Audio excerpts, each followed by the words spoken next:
आपका अपना चैनल बिहार जी के बाई विवेक सर में भैया सभी को गुड इवनिंग, सभी को राधे राधे, सभी को हर हर महादेव। तो जल्दी से एक बार सारे बच्चे बता देंगे, आवाज़ मेरी प्रॉपर आप तक पहुंच रही है?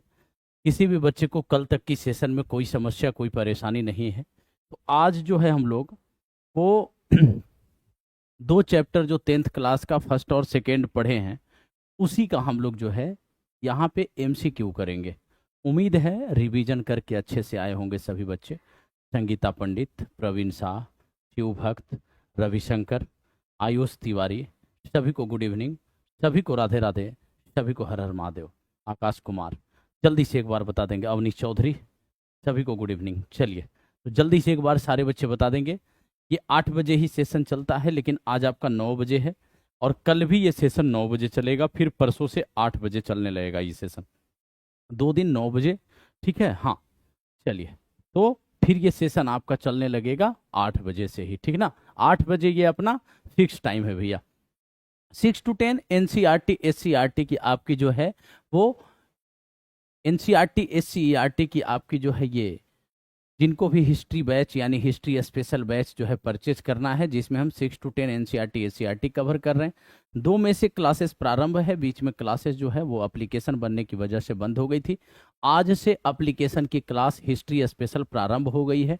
कल से एप्लीकेशन की सारी क्लासेस चलने लगेंगे, ठीक है। चलिए उसके बाद अगर हम बात करें तो इसमें क्लास नोट्स PDF मिलेगा, डेली प्रैक्टिस पेपर होगा, ई बुक प्रोवाइड करवाया जाएगा, टेस्ट सीरीज होगा जो PYQ बेस्ड होगा, लाइव एंड रिकॉर्डेड क्लासेस आपको मिलेंगी और सिलेबस कंप्लीट होने के बाद आपको ई बुक प्रोवाइड करवा दिया जाएगा।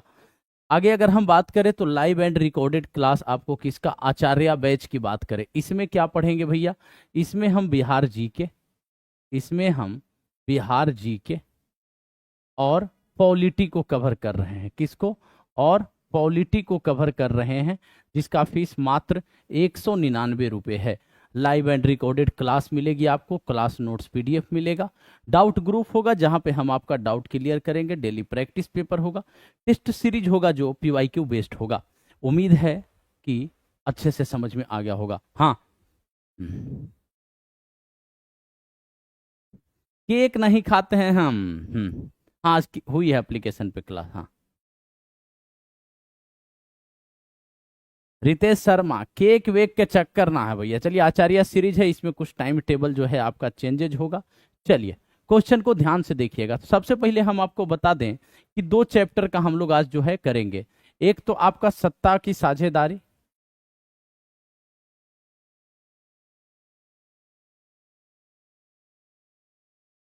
दसवीं क्लास NCERT पॉलिटी आपका, और एक आपको संघवाद, ये 2 टॉपिक यहाँ पे 10वीं क्लास 10th की आपकी NCERT की पॉलिटी जो है वो, इसको यहाँ पे हम लोग क्या करेंगे, क्वेश्चन को सॉल्व करेंगे भैया, ठीक ना। MCQ इसका आज की क्लास में हम करेंगे। क्लियर है? चलिए तो सेशन एक बार सारे बच्चे शेयर कर देंगे भैया। क्वेश्चन नंबर फर्स्ट की तरफ आएंगे। क्वेश्चन को ध्यान से देखना है, फिर आंसर देना। हाँ जल्दी से बताएंगे। जल्दी से। हाँ निधि वरुण, सभी को भैया बहुत बहुत धन्यवाद। हाँ अच्छा, एप्लीकेशन नोटिफिकेशन ममता तिवारी, ठीक है। अब नोटिफिकेशन के लिए हम बात कर लेंगे, ठीक ना। हाँ, बेल्जियम सरकार के मॉडल से संबंधित निम्नलिखित में से सही विकल्प का चयन कीजिए। बेल्जियम के बारे में हम बताए थे आपको, क्या बताए थे बेल्जियम के बारे में? कि भैया बेल्जियम में डच और फ्रेंच के बीच में विवाद चल रहा है, बाद में इसमें दोनों में क्या होगा, सत्ता की साझेदारी यहाँ पे होगी। क्या होगी? सत्ता की साझेदारी होगी, और सत्ता की साझेदारी होगी तो उसके बाद ये द्वंद्व आपका क्या होगा, तब ये द्वंद्व समाप्त होगा, ठीक है। संविधान में प्रावधान किया गया कि सरकार में डच और फ्रेंच भाषी मंत्रियों की संख्या समान रहेगी। विवाद को समाप्त करना था, बिल्कुल सही बात है। राज्य सरकार केंद्रीय सरकार के अधीन है, बिल्कुल गलत बात है। राज्य सरकार केंद्रीय सरकार के अधीन नहीं है। ब्रुसेल्स में अलग सरकार है, बिल्कुल सही बात, ठीक है। तो क्या हो जाएगा, 1 और 3 आपका सही हो जाएगा, 1 और 3 सही हो जाएगा। तो आयोग के हिसाब से उपयुक्त में से 1 से अधिक आपका सही हो जाएगा। जल्दी से एक बार सारे बच्चे एकदम लाजवाब भैया। देखो आज जितना क्वेश्चन भी आपके सामने है, लास्ट में आप सभी बच्चों से हम जल्दी पूछते नहीं है, देखे होंगे किसी भी सेशन में हम नहीं पूछते हैं कि आप अपना स्कोर बताएंगे, लेकिन आज हम जरूर पूछेंगे। और सभी बच्चे सेशन को एक बार शेयर कर देंगे और लास्ट में अपना स्कोर जरूर बताएंगे कि क्या स्कोर रहा किसका। ठीक है, चलिए। भारत में संघ राज्यों का प्रशासन जो है वो होता है। भारत में संघ राज्यों का जो है प्रशासन, यानी कि संघ शासित प्रदेशों की बात कर रहा है। संघ शासित प्रदेशों की बात कर रहा है कि जो केंद्र शासित प्रदेश होते हैं उसका प्रशासन किसके द्वारा किया जाता है। लास्ट में सभी बच्चे स्कोर जरूर बताएंगे अपना, सभी बच्चे स्कोर जरूर बताएंगे, ताकि हमको भी पता चले कि भैया इतना जो मेहनत मेरा हो रहा है, कितने बच्चे समझ पा रहे हैं इसको। जल्दी से, हाँ जल्दी से बताएंगे क्या कह रहा है ये। तो राष्ट्रपति के द्वारा, वाह बहुत ही लाजवाब आंसर। भारत में संघ राज्यों का प्रशासन राष्ट्रपति के द्वारा, एकदम 2 क्वेश्चन दोनों में सभी बच्चे सही आंसर किए हैं, बहुत बढ़िया, ठीक ना। हाँ चलिए आगे बढ़ेंगे भैया, ध्यान से क्वेश्चन को देखिएगा फिर बताइएगा, क्वेश्चन को ध्यान से देखना है। कह रहा है सत्ता की साझेदारी लोकतांत्रिक व्यवस्था के लिए ठीक है, इसके संदर्भ में निम्नलिखित कथनों पे विचार कीजिए, थोड़ा ध्यान देकर के। इससे विभिन्न सामाजिक समूहों के बीच टकराव का अंदेशा कम हो जाता है। जब सभी लोगों को सत्ता की साझेदारी मिल जाएगी तो टकराव तो कम हो जाएगा, जैसे बेल्जियम में, श्रीलंका में क्या हुआ, कम हुआ, बिल्कुल सही बात।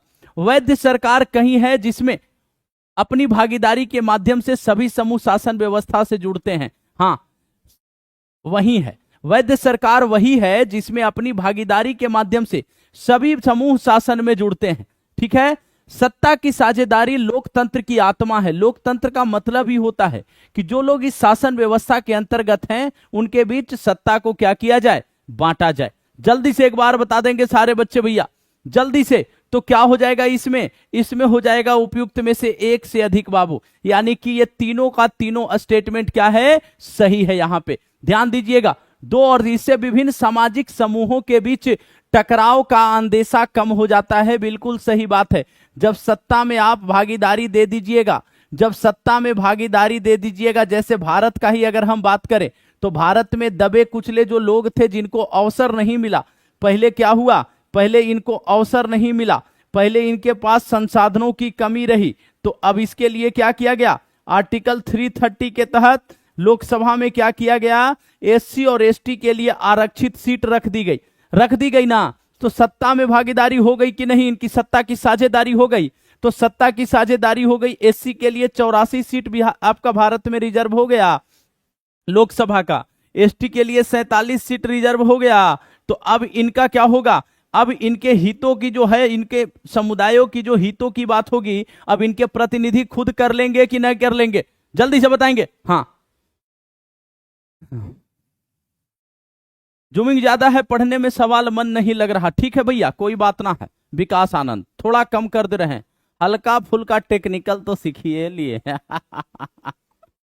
चलिए थोड़ा सा जूम इन कर दे रहे हैं। हाँ जल्दी से,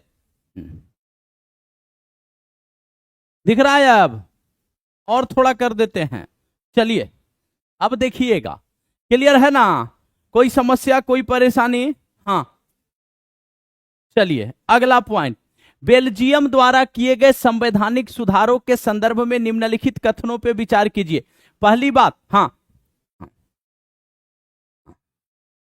सवाल नंबर 2 जो है क्या कह रहा है, सवाल नंबर 2 कह रहा है कि भारत में संघ राज्य का प्रशासन किसके द्वारा होता है, तो राष्ट्रपति के द्वारा होता है, ठीक ना, किसके द्वारा, हाँ राष्ट्रपति के द्वारा, ठीक है। हाँ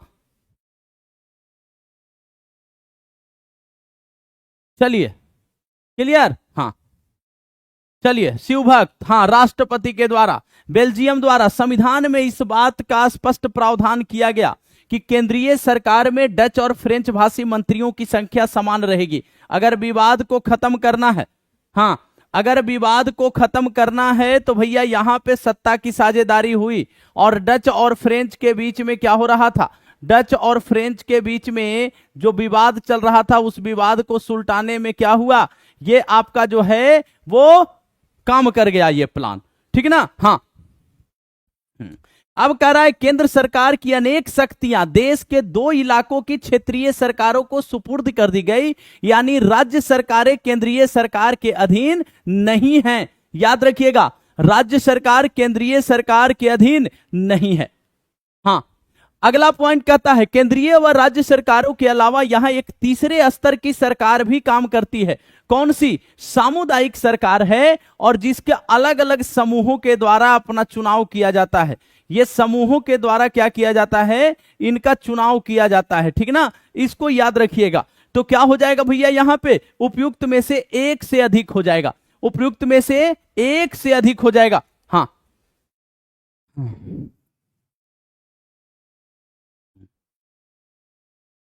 पूरा क्वेश्चन में नहीं दिख रहा है।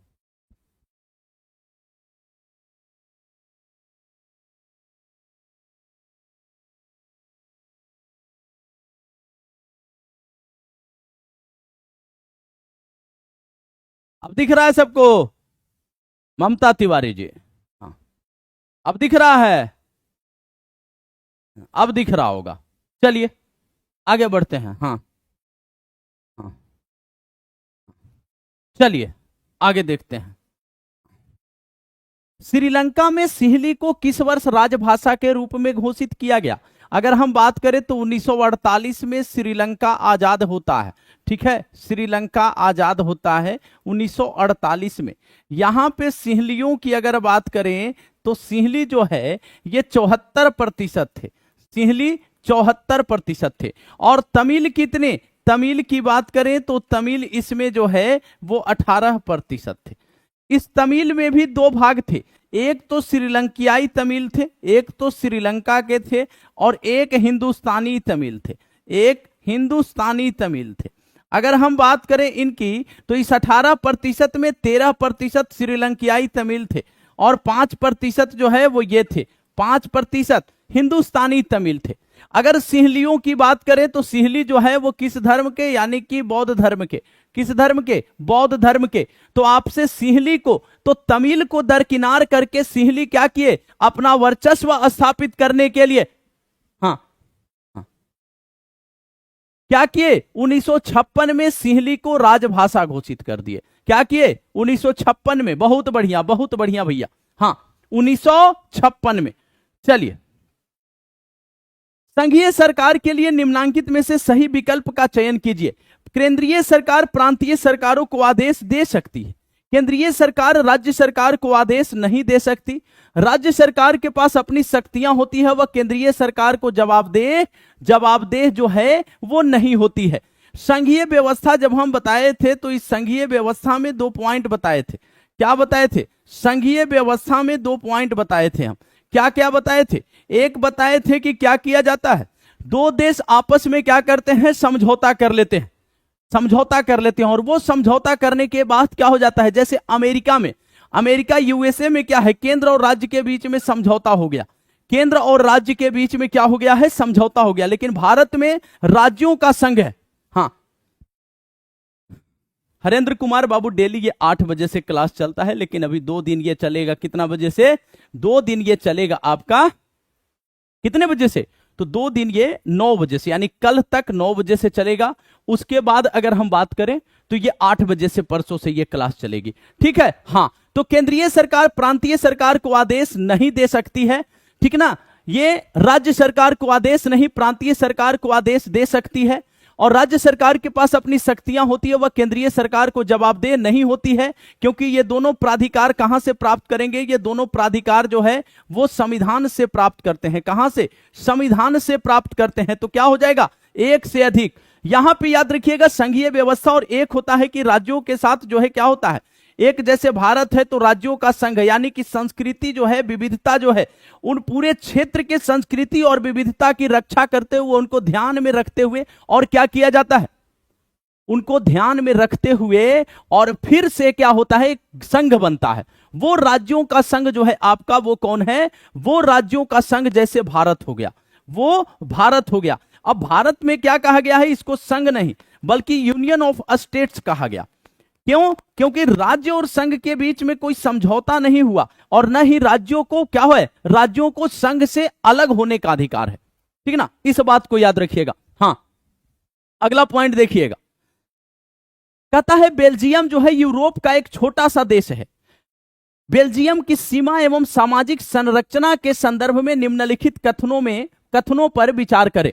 अब थोड़ा सा यहां पे ध्यान दीजिएगा, इसकी सीमाएं फ्रांस, नीदरलैंड, जर्मनी और लग्जमबर्ग से लगता है। बिल्कुल एनसीईआरटी का पॉइंट टू पॉइंट थोड़ा ध्यान से यहां पे देखिएगा, ठीक ना। हाँ, अब कहता है देश की कुल आबादी का 59% हिस्सा फ्लेमिश इलाके में रहता है, शेष 40% लोग वेलेनिया क्षेत्र में रहते हैं। ठीक है। हाँ, अब कह रहा है राजधानी ब्रुसेल्स के 70% लोग फ्रेंच बोलते हैं और 20% लोग यहां पे डच भाषा बोलते हैं। अब स्टेटमेंट जिस बच्चे को याद होगा सही आंसर लगा देगा। हाँ, जल्दी से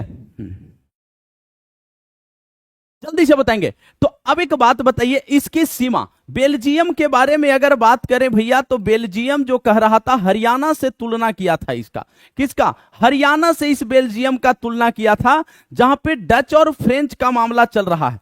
जो बच्चा थ्योरी क्लास अच्छे से अटेंड किया होगा, आज क्वेश्चन में 1% का दिक्कत नहीं होगा, 1% का दिक्कत नहीं होगा, इस बात को याद रखिएगा, ठीक ना। हाँ, अब ये कह रहा है इसकी सीमा बिल्कुल सही बात है, ठीक है। कुल आबादी 59% फ्लेमिश इलाके में रहता है, से 40% वेलोनिया में, लेकिन राजधानी ब्रुसेल्स के 70% नहीं 80% और 20% डच का बात कर रहा है। तो यहां पे क्या हो जाएगा? 1 और 2 सही है बाबू, 1 और 2, मतलब कहने का अर्थ है कि आयोग की तरफ से 1 से अधिक, क्या 1 से अधिक आंसर हो जाएगा। क्लियर है सबका? अब जल्दी से एक बार कमेंट सेक्शन में सारे बच्चे बताएंगे। 7 क्वेश्चन किए हैं, समझ आ रहा, नहीं आ रहा, कुछ ऊपर ऊपर पार कर रहा, बाउंस हो रहा, जल्दी से एक बार बता देंगे सारे बच्चे। हाँ, जल्दी से एक बार बता देंगे। हाँ, तो 70% नहीं है, एक बार तेजी में सारे बच्चे बताएंगे। क्लियर है सबका? समझ नहीं आ रहा हो, कुछ समस्या हो, कुछ परेशानी हो, बताते चलेंगे। गुरुजी यहां पे दिक्कत है, जल्दी से।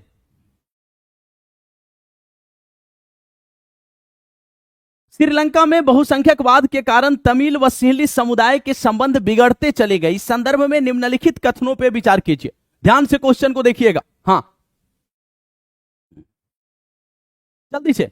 कह रहा है सन 1947 में श्रीलंका स्वतंत्र राष्ट्र बना। सिंहली समुदाय के नेताओं ने अपनी बहुसंख्या के बल पर शासन पर प्रभुत्व जमाना चाहा, तभी तो 1956 में क्या किया? 1956 में तमिल को दरकिनार करके और सिंहली को राजभाषा घोषित कर दिया। क्लियर है ना? 1956 में एक कानून बनाया जिसके तहत तमिल को दरकिनार करके सिंहली को एकमात्र राजभाषा घोषित कर दिया। विश्वविद्यालय और सरकारी नौकरियों में सिंहलियों को प्राथमिकता देने की नीति भी चली। अब सही से पढ़ा होगा थ्योरी, आसानी से तुरंत लगा देगा। जल्दी से एक बार बता देंगे। हाँ, जल्दी से।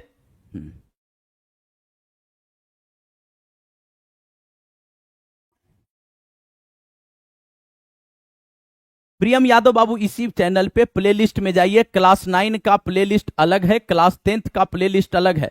प्लेलिस्ट में जाइए, वहां पे डायरेक्ट सारा चीज खुला हुआ है, ठीक है, मतलब सारा चीज अपलोडेड है, वहां एक एक करके थ्योरी देख सकते हैं। अब यहां पे देखिए एक पॉइंट गलती कर दिया। जो बच्चा अभी ध्यान से क्लास देख रहा होगा, अभी हम थोड़ी देर पहले पिछली क्लास में क्या, पिछले ही क्वेश्चन में क्या बताए, पिछले ही क्वेश्चन पिछले के पिछले में क्या बताया कि 1948 में, यहां पे हम क्या बताए, श्रीलंका में सिंहली को किस वर्ष राजभाषा 1948 में आजाद हुआ। पिछला क्वेश्चन भी अगर अच्छे से देख लेगा आराम से यहां पे आंसर कर देगा।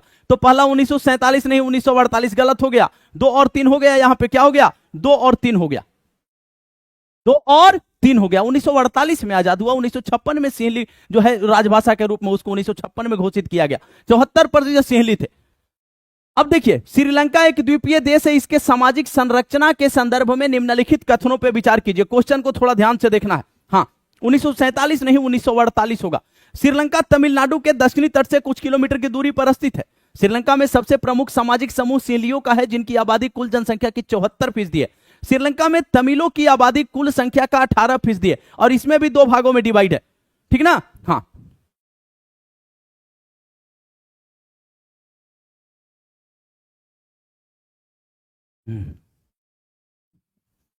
परवीन साहब, वहां आंसर 1 से अधिक, वहां पे ऑप्शन केवल 1, केवल 2, केवल 3, उपयुक्त में से कोई नहीं, उपयुक्त में से 1 से अधिक, ऐसे आयोग में पूछा जाएगा, ठीक ना, याद रखिएगा।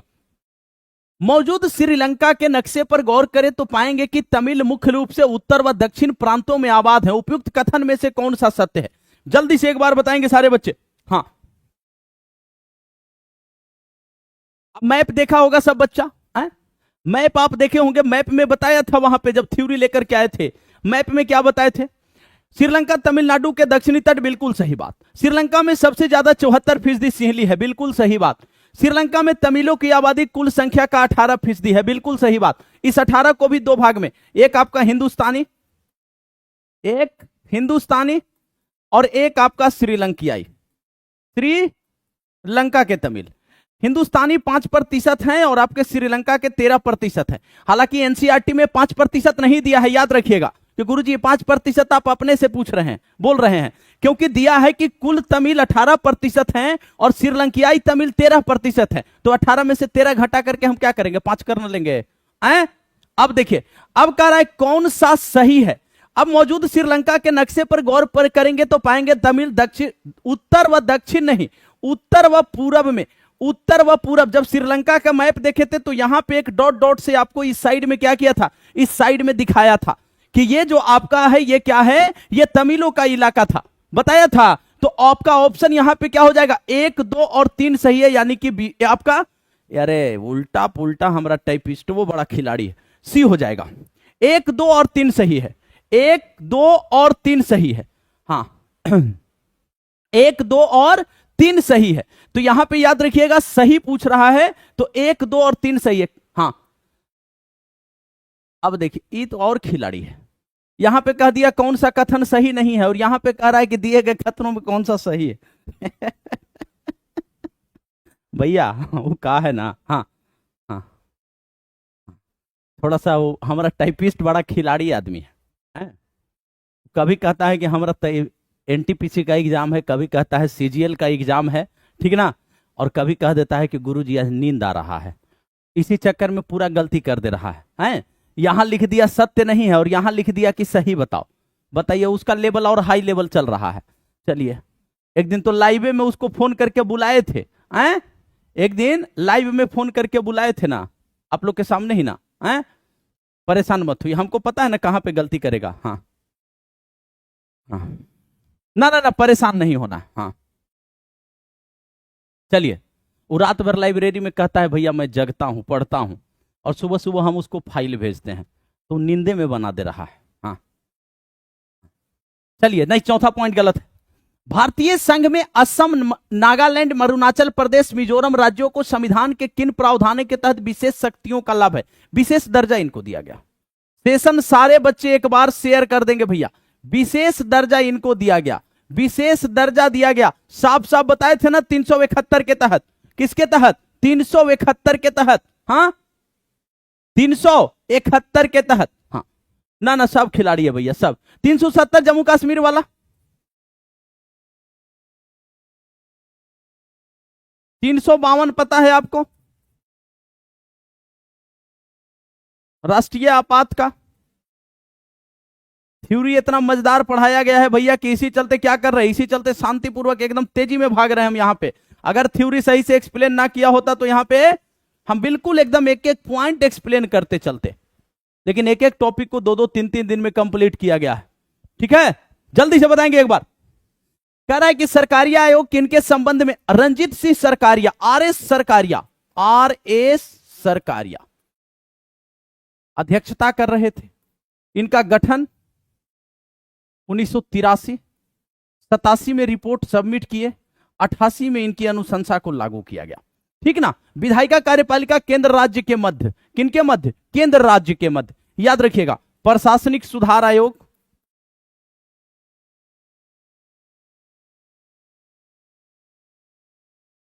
आरसी जिसको बोला जाता है, प्रशासनिक सुधार का बात करेगा, पुंछी का बात करेगा, पुंछी आयोग का बात करेगा।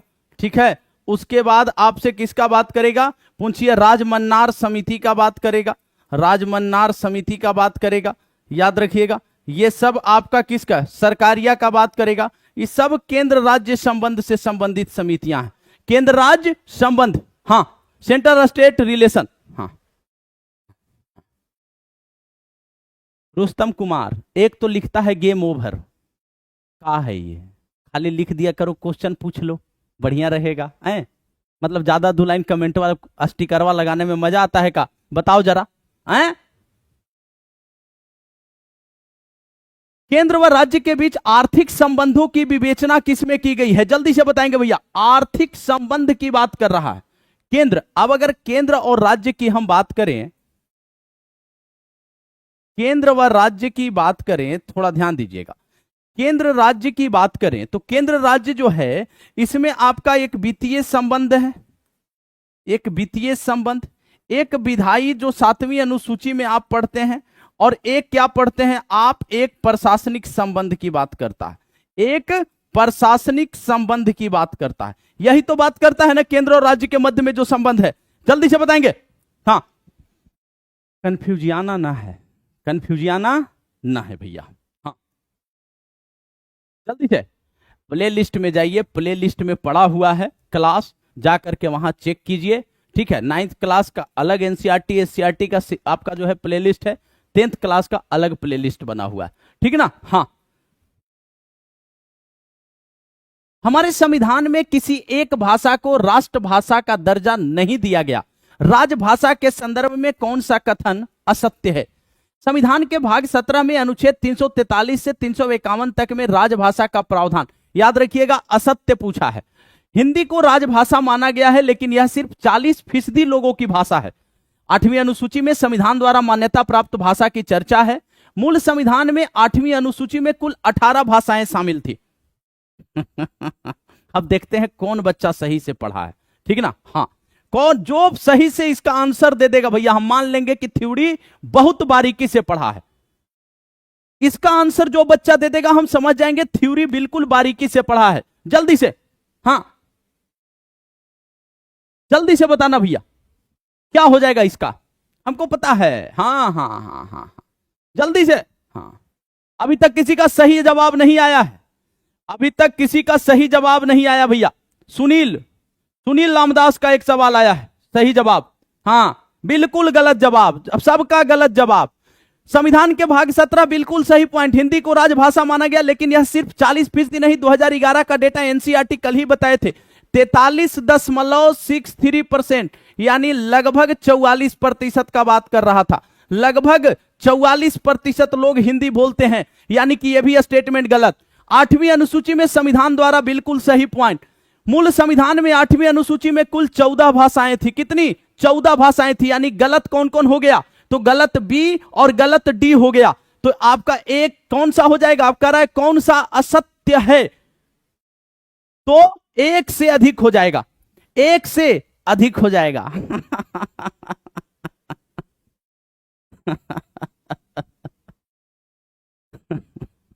43.63% साफ साफ लिखा था। एनसीईआरटी उठाइए, कल का चैप्टर जो हम पढ़ा रहे थे संघवाद को उठाइए, वहां पे पूरे 22 भाषाओं का उल्लेख किया है। 22 भाषा कितना कौन % बोलता है सबका बता दिया है। उसमें साफ साफ लिखा है 43.63% हिंदी का बात बोलता है, मतलब लगभग आगे जाकर के 44% लिख दिया है, ठीक ना। तो एक से अधिक गलत हो गया, जल्दी से बताएंगे। हाँ, समझ आया, हाँ समझ आया सबको। तो थोड़ा सा पॉइंट को समझिए, हम बार बार देखिए, एनसीईआरटी में कोई तोप क्वेश्चन नहीं पूछा जाता।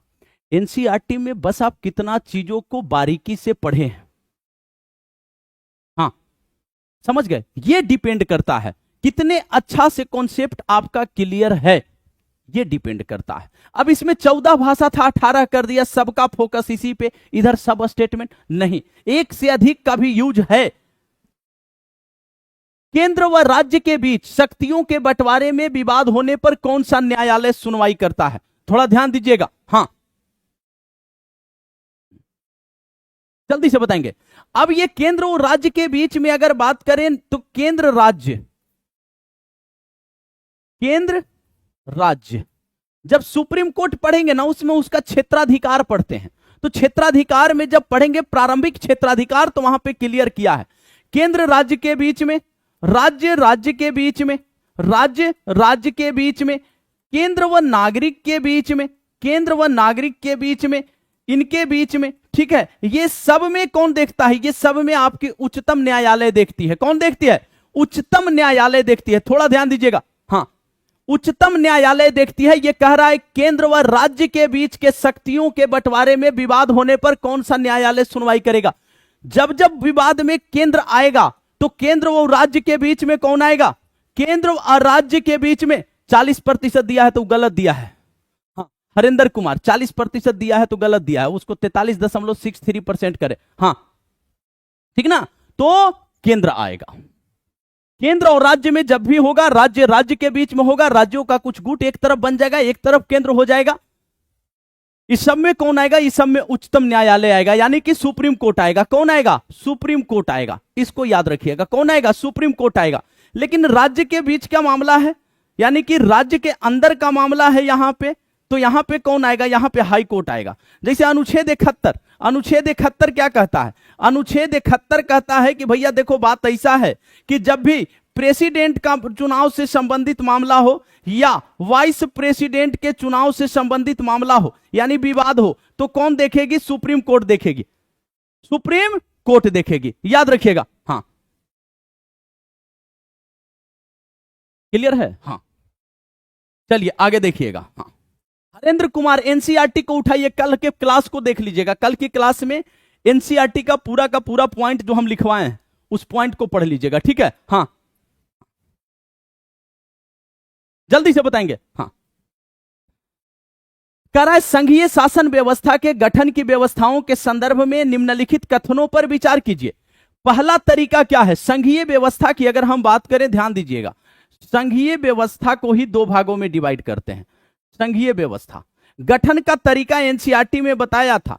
एक तो कहता है यहां पे कि एक प्रेसिडेंशियल होता है, एक प्रेसिडेंशियल होता है, और एक कह रहा था यहां पे कि एक संसदीय होता है। अगर हम बात करें प्रेसिडेंशियल का, जैसे आपका यूएसए हो गया। अगर संसदीय की बात करें तो ब्रिटेन और आपका भारत हो गया, ब्रिटेन और भारत हो गया। पहला तरीका, दो या अधिक स्वतंत्र राष्ट्रों को साथ लाकर एक बड़ी इकाई गठित कर देना है, ठीक है, क्लियर है? दूसरा तरीका, बड़े देश द्वारा अपनी आंतरिक विविधता को ध्यान में रखते हुए, जैसे भारत जैसे अमेरिका, दोनों का एग्जांपल दे दिया है, तो एक और दो क्या हो जाएगा? एक और दो दोनों हो जाएगा, यानी कि बी हो जाएगा। क्लियर सभी का? अब एक बार कमेंट सेक्शन में सारे बच्चे बताएंगे भैया क्लियर मामला। यहां तक सेशन को एक बार शेयर कर देंगे। 15 क्वेश्चन कर चुके हैं आप, 15 क्वेश्चन कर चुके हैं। उम्मीद है यहां तक किसी भी बच्चे को समस्या परेशानी नहीं होगी। जल्दी से एक बार बता देंगे। हाँ,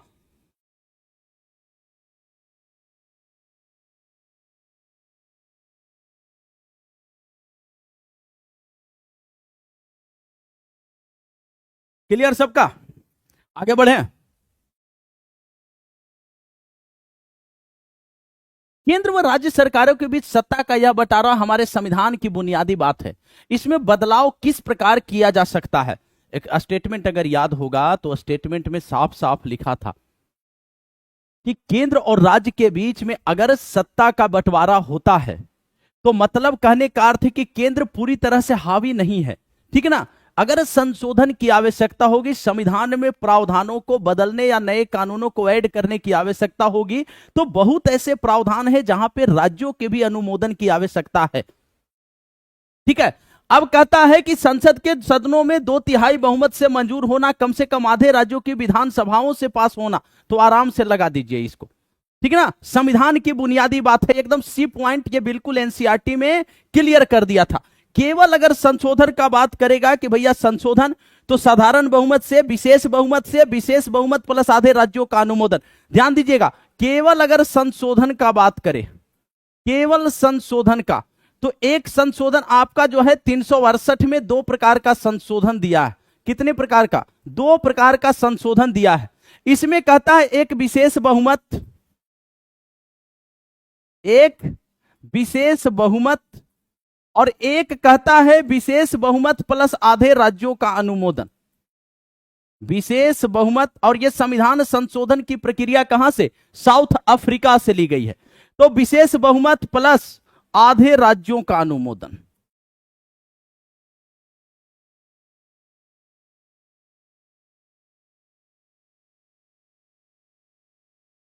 ये साउथ अफ्रीका से, ठीक है ना। हाँ, और एक जो आपका है वो साधारण बहुमत से भी संशोधन होता है। ठीक है ना। चलिए अगला क्वेश्चन भैया, ध्यान से क्वेश्चन को देखिएगा फिर बताइएगा। फिर से बोल रहे हैं इस क्वेश्चन का आंसर कौन बच्चा सही आंसर देता है, थोड़ा ध्यान से, हाँ थोड़ा ध्यान से दीजिएगा। हाँ कह रहा है कि संविधान में स्पष्ट रूप से केंद्र और राज्य सरकार के बीच विधायी अधिकारों को 3 हिस्सों में बांटा गया। इसके संदर्भ में निम्नलिखित कथनों पर विचार कीजिए। संघ सूची में प्रतिरक्षा, विदेशी मामला, बैंकिंग, संचार, मुद्रा जैसे राष्ट्रीय महत्व के विषय है। राज्य सूची में पुलिस, व्यापार, वाणिज्य, कृषि, वन, सिंचाई जैसे प्रांतीय स्थानीय महत्व के विषय है। समवर्ती सूची में शिक्षा, मजदूर संघ, विवाह, गोद लेना और उत्तराधिकार जैसे विषय शामिल है। बार बार बोल रहे हैं, जो बच्चा सही से पढ़ेगा इसका आंसर दे देगा। हाँ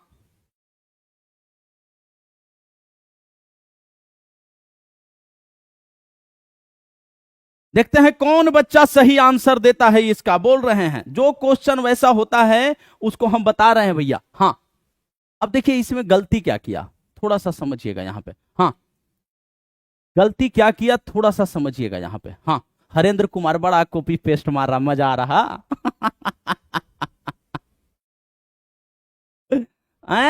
देखिए पहला पॉइंट बिल्कुल सही बात कर रहा।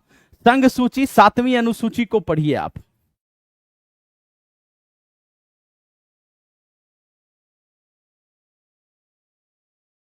7वीं अनुसूची को पढ़िए। इसमें साफ साफ कहता है केंद्र और राज्यों के मध्य विधायी शक्तियों के विभाजन को लेकर के बात कहता है। इसमें कहता है संघ सूची है, इसमें राज्य सूची है और इसमें समवर्ती सूची। संघ सूची में 97 विषय थे, 100 विषय हो गए। राज्य सूची में पहले 66 थे, 61 हो गए। 42वां संविधान संशोधन 1976 5 विषय उठा करके डाल दिया गया किसमें, समवर्ती में। इसमें पहले 47 थे, इसमें 52 हो गए। तो भैया ये जो 5 विषय आया है ना इससे इसमें उसी में ये वाला है। हाँ तो वन जो है वन हो गया, जनसंख्या नियंत्रण हो गया, ठीक ना, परिवार नियोजन, जनसंख्या नियंत्रण, शिक्षा हो गया, बाट माप हो गया, वन्य जीव हो गया। इसी को तो उठा करके उसमें से इसमें रखा गया है। तो क्या हो जाएगा यहां पे 1 और 3 सही है, 1 और 3 सही है। इसको याद रखिए। समवर्ती सूची का प्रावधान ऑस्ट्रेलिया से लिया गया।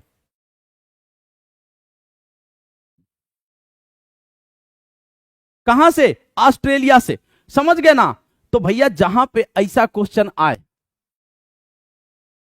हो गया काम। चलिए हाँ हमको लगा हैंग कर गया, लेकिन ध्यान से देखिएगा। हाँ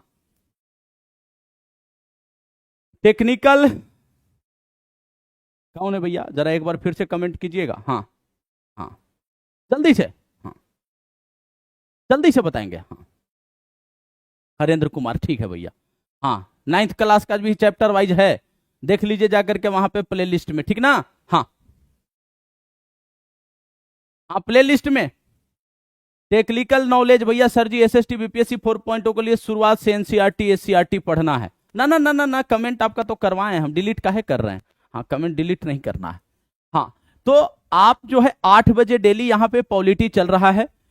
इसके बाद जो आपका है पॉलिटी जैसे ही 10th क्लास कंप्लीट होगा उसके बाद हिस्ट्री चलने लगेगा, ठीक ना। तो परेशान नहीं होना है, जुड़े रहिए चैनल से, ठीक ना। संविधान में मूल रूप से त्रिस्तरीय संघीय व्यवस्था का उपबंध किया गया है। गलत। किसी भी संघीय व्यवस्था की तरह यहां भी तीनों स्तर की शासन व्यवस्थाओं के अपने अलग अलग अधिकार क्षेत्र हैं। चलिए ठीक है, ये तो मान लिए कि अधिकार क्षेत्र है सबका, ठीक ना, अधिकार क्षेत्र है। लेकिन ये जो कह रहा है, हम उसी टाइम जब पढ़ा रहे थे थ्योरी, हम बोले थे कि मूल संविधान जो हमारा था उस मूल संविधान में 2 स्तर का बात कहा था। मूल संविधान में 2 स्तर था। कितना, 2 स्तर था। एक था केंद्र स्तर पे यानी राष्ट्रीय, और एक था राज्य स्तर पे, ठीक ना। हाँ तो स्थानीय स्तर तो देख रहे हैं आप। तो स्थानीय स्तर का जो बात कर रहा है, यह स्थानीय स्तर किसमें है भैया। स्थानीय स्तर की बात करें तो इसको तो 73वां संविधान संशोधन 1992 के तहत बाद में जोड़ा गया ना। तो पहला कहां से, मूल संविधान में तो 2 स्तरीय का ही बात था।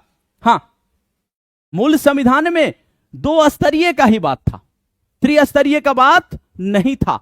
73वां संविधान संशोधन 1992 के तहत पंचायती राज 11वीं अनुसूची, 74वां संविधान संशोधन 1992 के तहत 12वीं अनुसूची। ठीक है ना, इसको याद रखना है। तो केवल 2 हो गया भैया। आगे बढ़ेंगे। हाँ। आधुनिक युग में प्रत्यक्ष लोकतंत्र का उदाहरण कौन सा देश है? प्रत्यक्ष लोकतंत्र का उदाहरण कौन सा देश है? ये सदेश अलगे एक्के में कर दिया। और खिलाड़ी है, लगाइए आराम से स्विट्जरलैंड को। किसको? स्विट्जरलैंड को लगाइए जल्दी से। हाँ,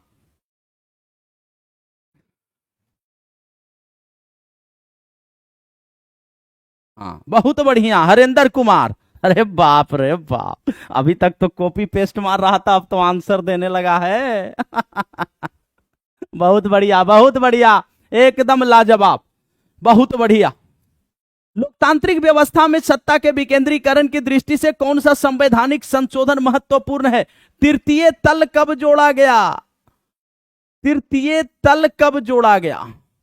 तृतीय तल अगर हम बात करें तो हमारे यहां संघवाद है भैया। संघवाद का डिफिनीशन कौन बच्चा देगा? जल्दी से कमेंट सेक्शन में बता देगा। संघवाद का कौन कौन आंसर देगा? अगर कोई पूछे संघवाद क्या है? 2 या 2 से अधिक स्तर की सरकार होगी। क्या होगी? 2 या 2 से अधिक स्तर की सरकार। 2 या 2 से अधिक, यानी केवल एक स्तर नहीं होगा, सिंपल सा बात। 2 या 2 से अधिक स्तर की सरकार होगी तो संघवाद बोला जाता है। तो हमारे यहां तो त्रिस्तरीय व्यवस्था है। तो त्रिस्तरीय व्यवस्था है तो भैया यहां पे तो आपकी जो ये आपकी है, ये स्थानीय स्वशासन है, इसी का तो बात कर रहा है। ये लोकतंत्र की विकेंद्रीकरण का बात करता है, यानी सत्ता कुछ मुट्ठी भर बैठे लोगों के हाथ में नहीं है, है? चलिए, राज्य स्तर और ये केंद्र या राष्ट्रीय स्तर का बात कर रहा है, केंद्र या राष्ट्रीय स्तर, ठीक है। हाँ, तो ये 73वां संविधान संशोधन लगाइए आराम से। कौन सा? 73वां। हाँ, क्लियर है सबका? चलिए, भारत में भाषा के आधार पर राज्यों का पुनर्गठन कब किया गया? एकदम लॉलीपॉप क्वेश्चन है, जल्दी से बताएंगे। हाँ,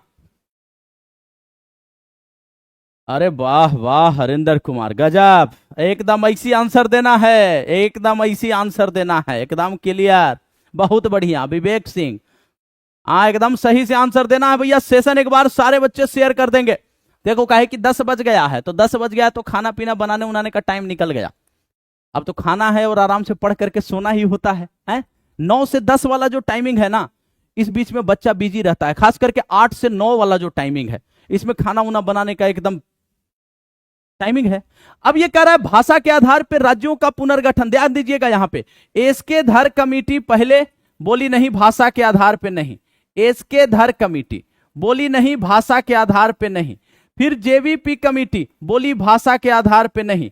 इधर इसी बीच में जब 2 कमेटी बोल दी ना कि भाषा के आधार पे नहीं होगा, तो क्या किया गया इसके बाद क्या किया गया इन दोनों कमेटियों के बाद कि आंध्र प्रदेश में तेलुगु भाषी लोग हैं, आंध्र प्रदेश में तेलुगु भाषी लोग, ये पोट्टी श्री रामुलु के नेतृत्व में आंदोलन कर रहे थे कि तेलुगु भाषियों के लिए क्या करो, तेलुगु भाषियों के लिए अलग एक आंध्र प्रदेश राज्य बना दो। अब इनकी हो जाएगी मृत्यु। अब जब इनकी मृत्यु हो जाएगी तो सरकार सख्ते में आ जाएगी। 1 अक्टूबर 1953 को क्या करेगी? 1 अक्टूबर 1953 को भाषा के आधार पर बना देगी किसको? आंध्र प्रदेश को पहला राज्य बना देगी। भाषा के आधार पर आंध्र प्रदेश पहला राज्य बन गया। पहला राज्य कौन?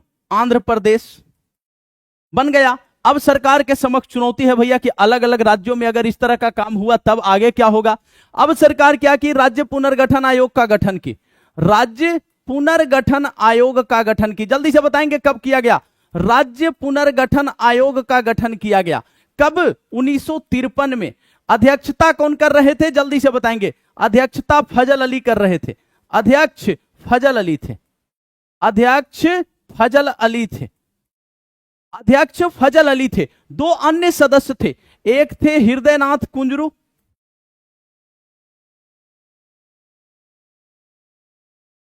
और एक थे के.एम. पन्नीकर, एक थे के.एम. पन्नीकर, ठीक है। अब इनके आधार पे क्या हुआ? ये जब अनुशंसा किए तो लास्ट में आपका क्या हुआ? 7वां संविधान संशोधन 1956 राज्य पुनर्गठन अधिनियम, राज्य पुनर्गठन अधिनियम लागू किया गया। राज्य पुनर्गठन अधिनियम लागू हुआ और 14 राज्य और 6 केंद्र शासित प्रदेश बनाए गए। 6 यूटी बनाए गए और ए बी सी डी जो ग्रुप था उसको समाप्त कर दिए। जो ए बी सी डी था, क ख ग और घ, राज्यों को अलग अलग ग्रुपों में रखा गया था, इसको समाप्त कर दिया गया। तो कह रहा है कब, तो राज्यों का पुनर्गठन कब किया गया, तो 1956 में। कब, 1956 में। तेजी में एक बार सारे बच्चे बताएंगे। हाँ, क्लियर मामला। तो ये 1956 में राज्यों का पुनर्गठन, लेकिन आयोग 1953 में। इससे पहले एसके धर आयोग, जेबीपी का फुल फॉर्म पूछता है, याद रखिएगा, जवाहरलाल नेहरू, वल्लभ भाई पटेल, पट्टाभी सीतारामैया, ठीक है ना, इस पॉइंट को याद रखना है। आगे बढ़े, चलिए संविधान के प्रथम अनुच्छेद का बात कर रहा है, ध्यान से देखिएगा थोड़ा सा। हाँ, संविधान के प्रथम अनुच्छेद के अनुसार भारत है एक, अगर हम बात करें भाग 1 का, भाग 1 का बात करें तो भाग 1 जो है ये अनुच्छेद 1 से 4 तक का वर्णन इसमें किया गया। अनुच्छेद 1 क्या कहता है, India that is Bharat union of states का बात करता है, यानी राज्यों का संघ का बात करता है, राज्यों का यूनियन का बात करता है, राज्यों की संघ का बात करता है। कहने का अर्थ है कि संघ और राज्य के बीच में कोई समझौता नहीं, संघ राज्य कोई समझौता का परिणाम नहीं, समझौता का परिणाम नहीं, परिणाम नहीं। और राज्य संघ से अलग नहीं हो सकते, संघ से अलग नहीं हो सकते।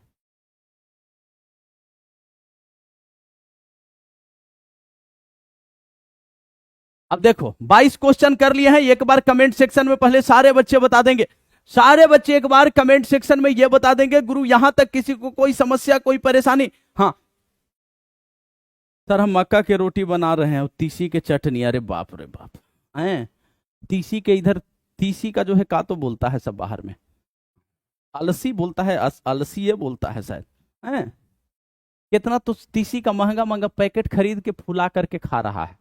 अरे गांव देहात में जाओ, तीसी को फ्राई करके कूट करके उसको चावल में लेकर के खाया जाता है, समझ गए। हाँ, बिहार उहार में तो ये सब चीज आम बात हो गया है। चलिए, अब इधर लोग महंगा महंगा मार्केट में बेच रहा है तीसी, और लोग खरीद करके शौक से भैया, अब इंग्लिश में का तो बोलता है, हिंदी में उसको अलसी बोलता है। 3 को गलत हुआ है।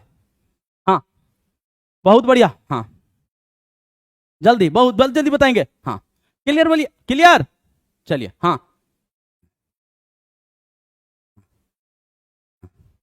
बहुत बढ़िया, सब एकदम, सब भैया एकदम ना खाही के चक्कर में है।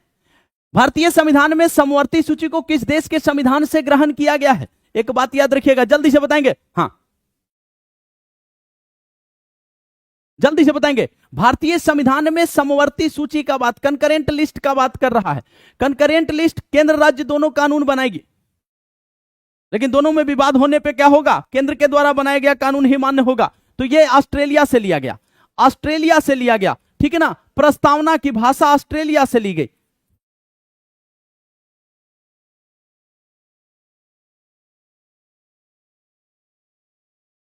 आयरलैंड, डीपीएसपी, राज्यसभा सदस्यों का मनोनयन,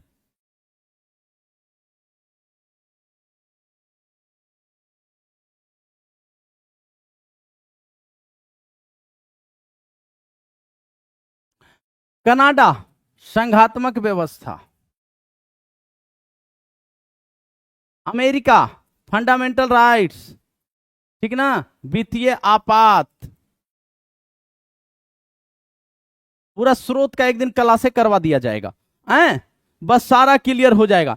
केंद्र व राज्य के मध्य शक्तियों का बंटवारा संविधान के किस अनुसूची में दिया गया है, भैया अगर 10वीं की बात करें दल बदल है, एंटी डिफेक्शन का बात करता है। 7वीं की बात करें ये आपको सूची का बात करता है, भारतीय संविधान में 3 सूची। 12वीं की बात करें ये नगर पालिका से संबंधित है, शहरी स्वशासन से संबंधित है, किससे, शहरी स्वशासन से संबंधित है। 5वीं की बात करें, ये याद रखिएगा, 5वीं में अनुसूचित जाति का बात कहीं नहीं करता है। हाँ 5वीं में अनुसूचित जाति का बात कहीं नहीं करता है, कंफ्यूज नहीं होना है। 5वीं अनुसूची में कहता है कि अनुसूचित क्षेत्र, अनुसूचित क्षेत्र एवं अनुसूचित जनजाति के प्रशासन एवं नियंत्रण के बारे में बात करता है।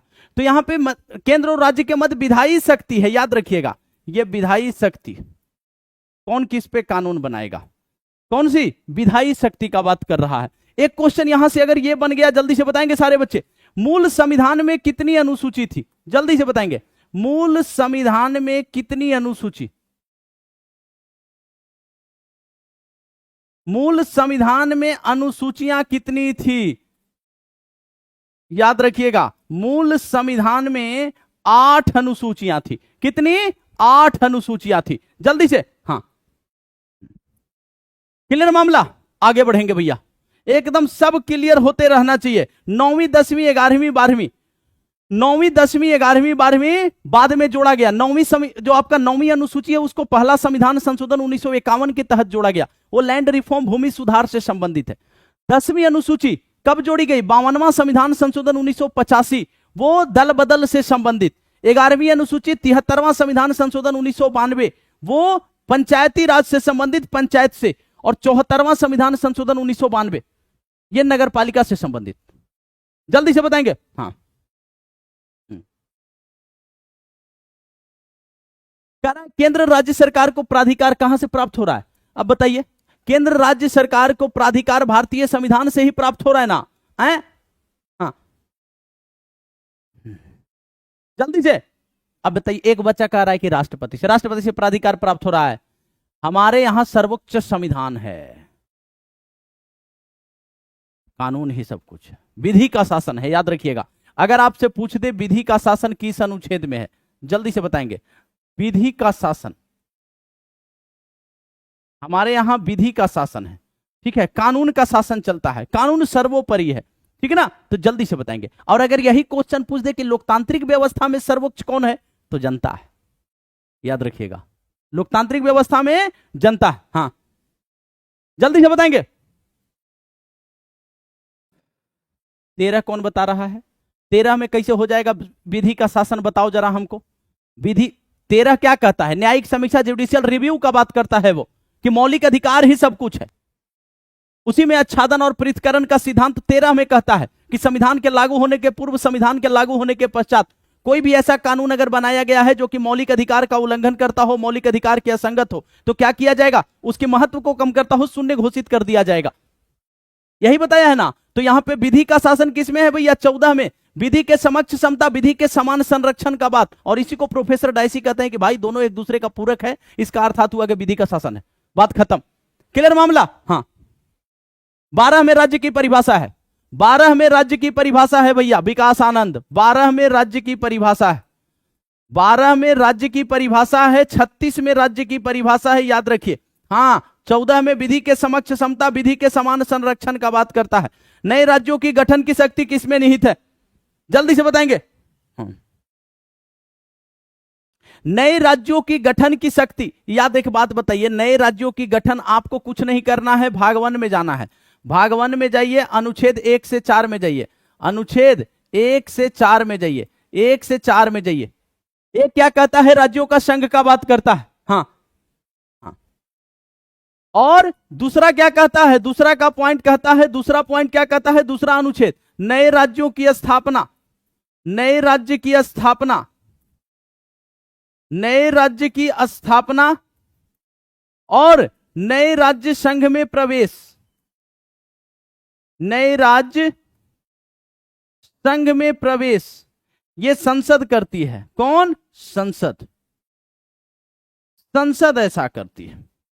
और तीसरा क्या कहता है? कहता है कि वर्तमान राज्यों के नाम क्षेत्र सीमा में परिवर्तन, नाम क्षेत्र सीमा में परिवर्तन, सीमा, इसमें परिवर्तन कौन करेगी? संसद। और अनुच्छेद 4 क्या कहता है? कि भाई ये 2 और 3 के तहत जो किया जाएगा ना, वो 368 के तहत नहीं माना जाएगा। तो मतलब साधारण बहुमत से काम होगा, मतलब साधारण बहुमत, यानी विशेष बहुमत नहीं। 368 में विशेष बहुमत का बात करता है। तो ये संसद को अधिकार है। क्लियर मामला? आगे बढ़ेंगे।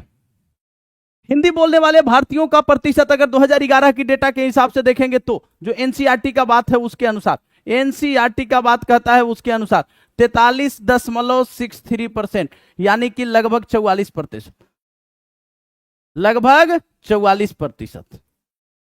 ठीक ना। तो यहां पे 41, 50, 50 है, आपका क्या हो जाएगा, उपयुक्त में से कोई नहीं। जल्दी से एक बार बताएंगे सारे बच्चे। नाम क्षेत्र सीमा में परिवर्तन, जल्दी से, क्लियर मामला। 43.63। हाँ,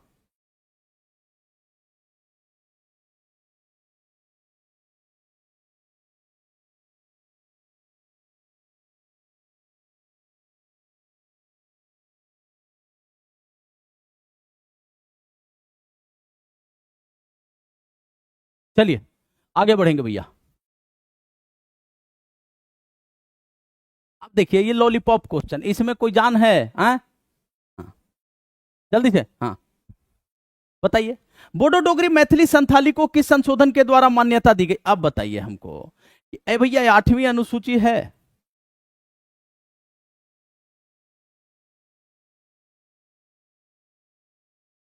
आठवीं अनुसूची में राजभाषा का बात करता है, राजभाषा। प्रारंभ में इसमें 14 था, प्रारंभ में 14 था, वर्तमान में 22 है,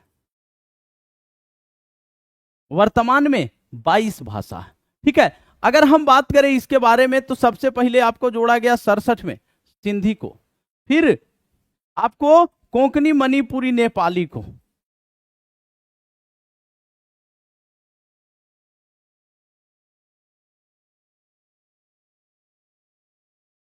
और फिर बोडो डोगरी मैथिली संथाली।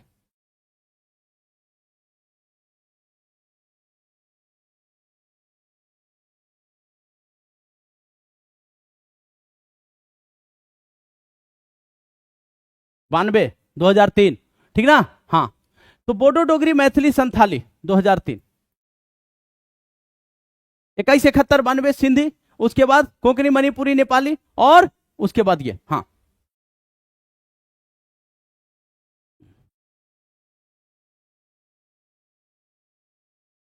बहुत बढ़िया, बहुत बढ़िया। हाँ, रामचरण, बड़ा शॉर्टकट, एकदम नमक याद करके रखा है। हाँ भैया, चलिए आगे देखिएगा। हाँ, उच्चतम न्यायालय व उच्च न्यायालय की सभी कार्यवाहियां किस भाषा में होगी? जल्दी से बताएंगे। उच्चतम न्यायालय व उच्च न्यायालय की सभी कार्यवाहियां, हाँ 4, 3, 7, 1, 8, 14 था, 14, 8, 22 हो गया। जल्दी से बताएंगे। उच्चतम न्यायालय यानी सुप्रीम कोर्ट और हाई कोर्ट, इसकी जो कार्यवाही है वो किस भाषा में? तेजी में एक बार सारे बच्चे।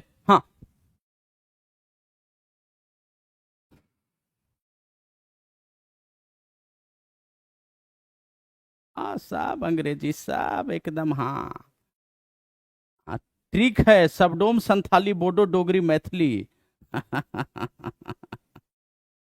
हाँ, देखिए यहां पे कहता है कि अंग्रेजी में होगा, लेकिन दूसरी तरफ कहता है कि अगर हाई कोर्ट का जहां तक अगर बात लेते हैं तो हाई कोर्ट में कहता है कि यहां पे अगर राज्य की राजभाषा जो है, यानी ज्यादा बोलने वाले की संख्या अगर कोई और भाषा है, यानी कि वो कार्यवाही को हिंदी में अगर नहीं समझ पा रहे हैं, तो राष्ट्रपति से जो है अनुमति लेकर के राज्यपाल उस उच्च न्यायालय की भाषा को क्या कर सकते हैं, यानी कि हिंदी में भी कर सकते हैं, या जो उस राज्य की राजभाषा है उसमें कर सकते हैं। ठीक है ना, इस बात को। हालांकि यहां पे ये कहा गया था 14 सितंबर को हम लोग क्या मनाते हैं, हिंदी दिवस मनाते हैं, क्योंकि 11 से लेकर के 14 सितंबर तक इसी बात पे बहस चला था।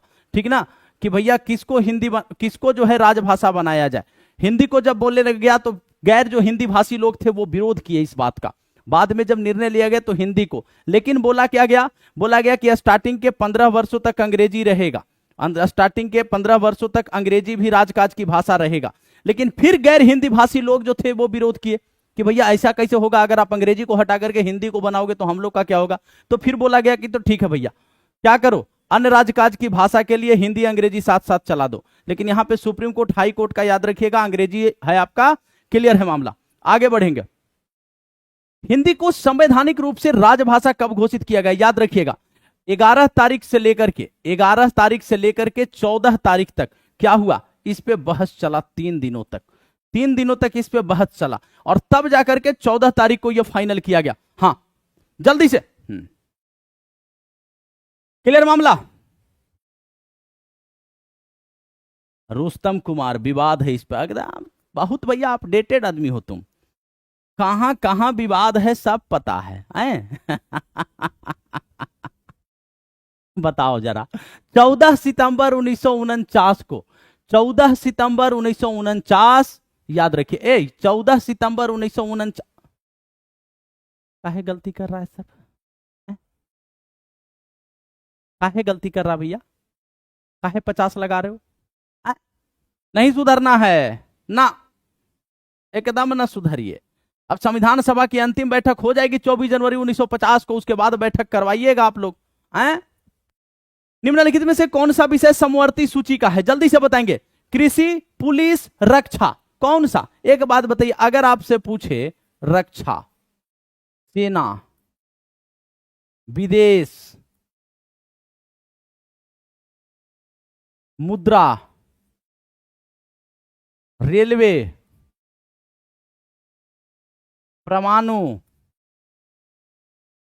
ये सब किस में है? ये सब संघ सूची में है। लेकिन अगर आपसे पूछ रहा है किसके बारे में, अगर आपसे पूछ रहा है कि समवर्ती सूची में, तो समवर्ती सूची में तो भैया शिक्षा है। यह पहले किस में था? पहले राज्य सूची में था।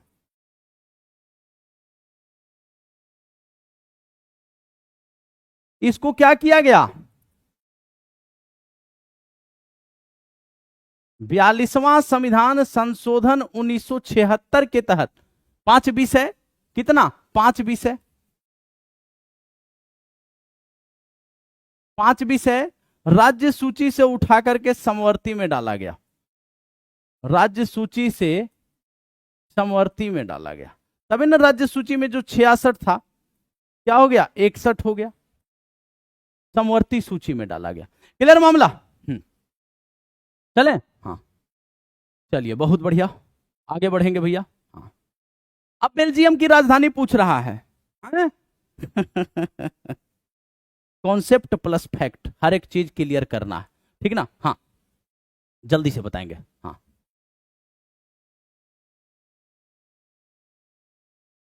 जल्दी से। बेल्जियम की राजधानी कहां है भैया? इसमें सोचने वाली बात है। ब्रुसेल्स है। कहां है? ब्रुसेल्स है। कहां है? ब्रुसेल्स है बेल्जियम की राजधानी। क्लियर मामला ना? बेल्जियम का विवाद जब भी पूछे याद रखिएगा, डच और फ्रेंच का मामला चल रहा है, ठीक है? हाँ आगे बढ़िए।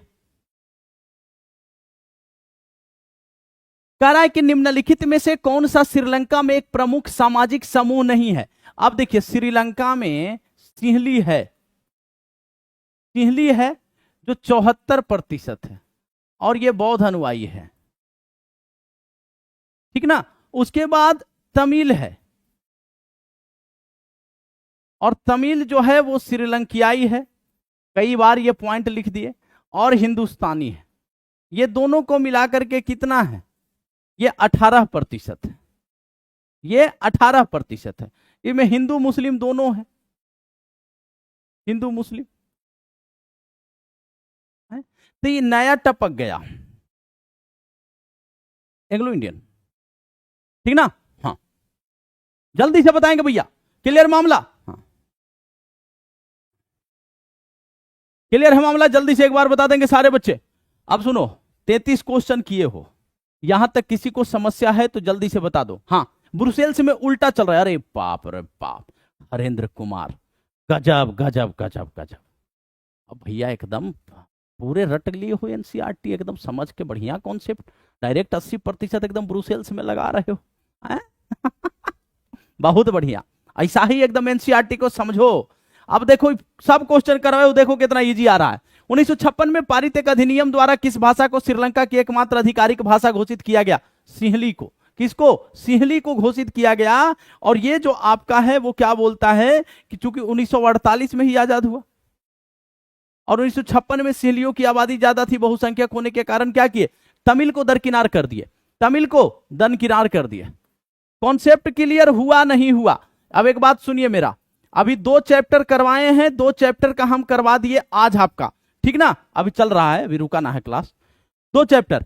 दूसरी तरफ अब बता रहे हैं कि कल से तीसरा चैप्टर स्टार्ट होगा, तो चैप्टर वाइज ही उम्मीद है कि अब हम करवा दे क्वेश्चन। फिर पूरा जब 10th क्लास खत्म होगा तो एक दिन पूरे 10th का क्वेश्चन एक साथ होगा। उसके बाद हम 9th क्लास का हिस्ट्री शुरू करेंगे, यानी वर्ल्ड हिस्ट्री से स्टार्ट होगा, पहली बात। दूसरी बात, 9th क्लास का एक दिन, 9th क्लास का एक दिन क्या करेंगे, पूरे पॉलिटी का मैराथन ले आएंगे। चैप्टर वाइज तो करवा दिए हैं, अब एक साथ पूरे 9th का करवा देना है, ठीक ना, पूरा क्लियर हो जाएगा मामला, ठीक है। हाँ चलिए, हाँ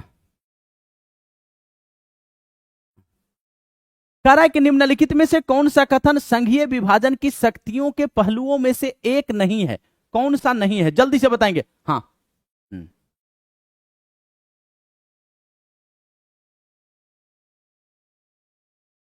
जल्दी से, हाँ, ताकि 9th क्लास का पूरा कॉन्सेप्ट एक जगह हो जाए, आप लोग रिवीजन कर लीजिएगा। हाँ रीमा यादव पीआरटी को भी थोड़ा सा ध्यान देंगे, रुक जाइए थोड़ा सा। हाँ चूंकि आज से एप्लीकेशन की क्लास भी शुरू हो गई ना, हाँ तो थोड़ा सा टाइमिंग थोड़ा सा हमको मैनेज करना।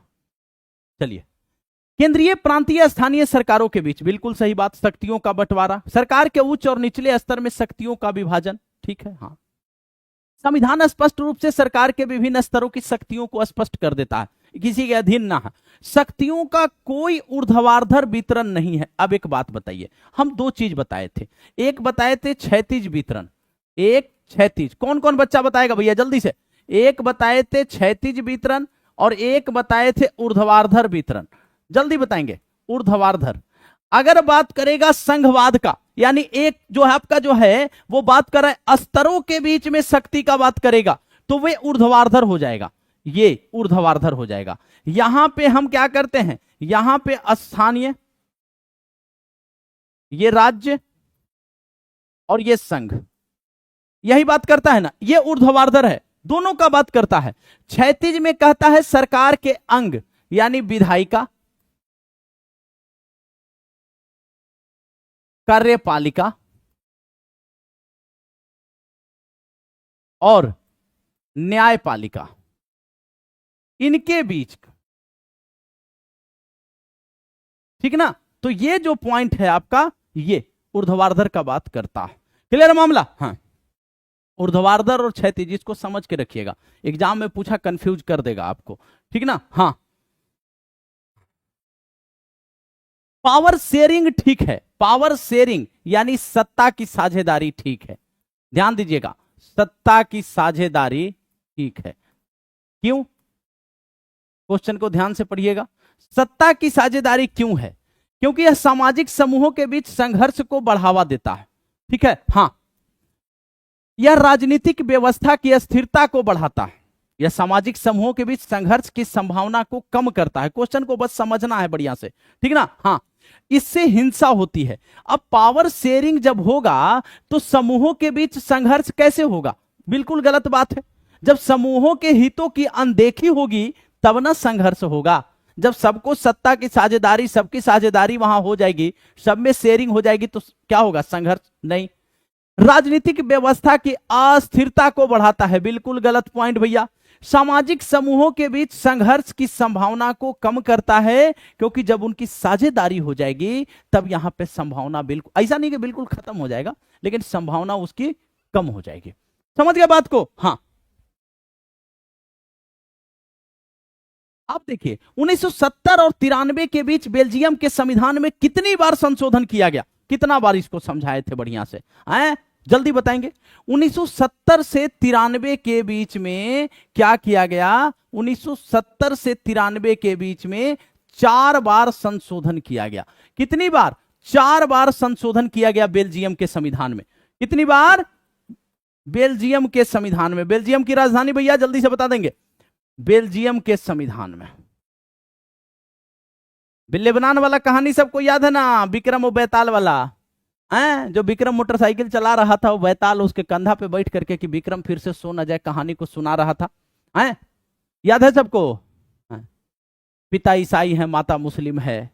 ईसाई और मुस्लिमों के बीच में क्या किया गया, फिर वहां पे फिर सत्ता में साझेदारी हुई। याद है सबको कि नहीं याद है? जल्दी से बताओ, लेबनान की कहानी किस किस को याद है, जल्दी से। और बेल्जियम की राजधानी कहां? ब्रुसेल्स।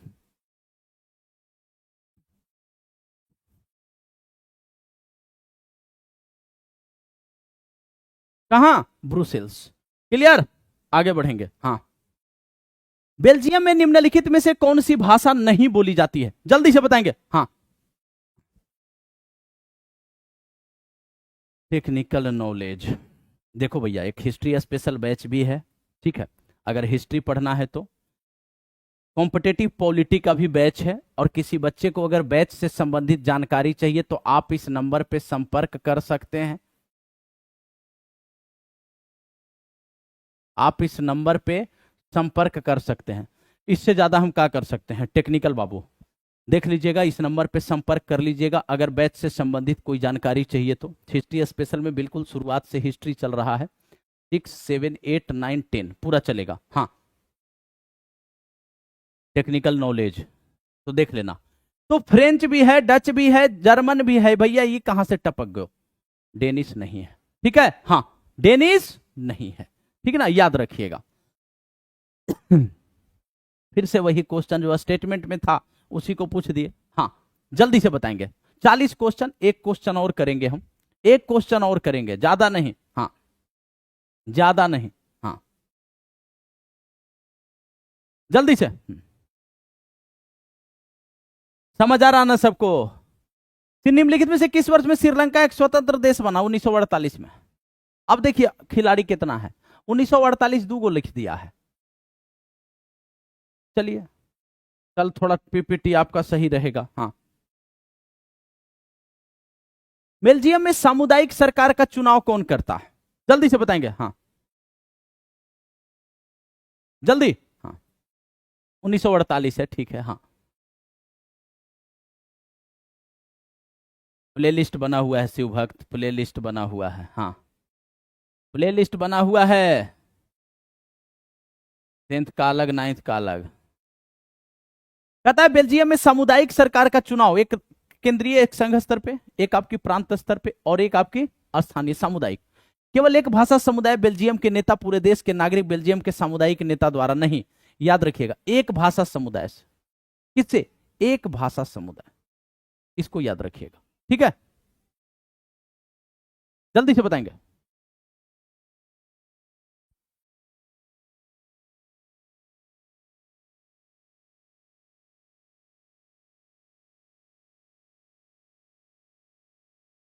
क्लियर मामला? चले आगे।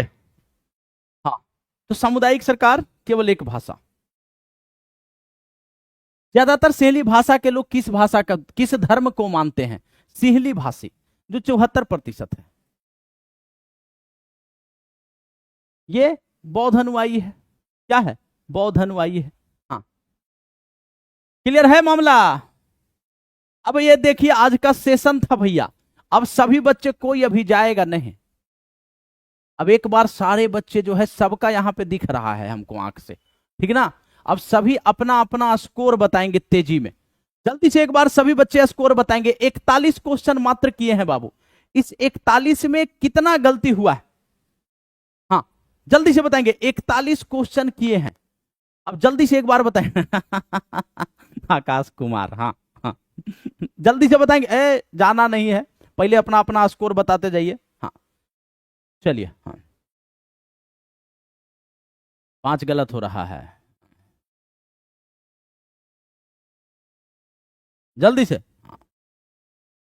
अरे बाप रे, टेक्निकल नॉलेज हमरे डायलॉगवा हम ही को चिपका रहा है कि शुरू मजबूरी में किए थे, अब मजा आ रहा है। बात तो सही बोल रहा है, अगर मजा नहीं आता तो रात में 9 बजे क्लास ना चलता गुरु, समझ गए? हाँ।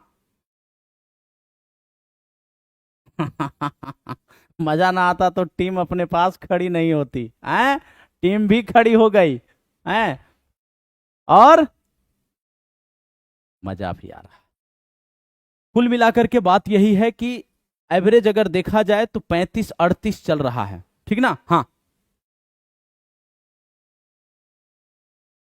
हमारे कपार दुखल रहा है, यही चलते गिनती ना कैली। हाँ, विवेक सिंह गिनती करे के, हाँ ठीक बा, आगे से हाँ चलिए, ठीक ना।